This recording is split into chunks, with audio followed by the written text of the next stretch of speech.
तो hello everyone आपने previous blog देखी कि आम बाहर थिलु एयरपोर्ट सांग मैंने सीधा बाहर थिलु पुरी ये सांग मैंने आम बाट माँ मंगला पाखे दर्शन करने रही आ जी भी सांग मैंने पुरी जाऊँगी निहाती थे बाट माँ मंगला को दर्शन करके कहीं जो मैंने बाट माँ मंगला को दर्शन कर निहाती शुभ ही हम आम सांग मैंने दर्शन सरी जाता बहुत जोर से खरा होता आम से खरा को खातिर नक फाइनाली आम बाहर जाइलु जगह पाख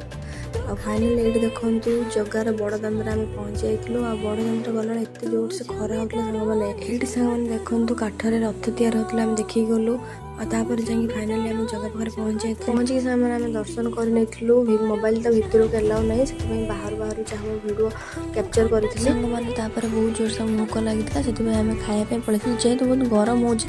मुझे पखाड़ खाई जो मैंने सांग जगह घर पड़ती से निहाती कमेंट जय जगन्नाथ लिखी सांग मैंने आउटे जगह बाहर से कौटी कि नेक्स्ट ब्लॉग रे आपण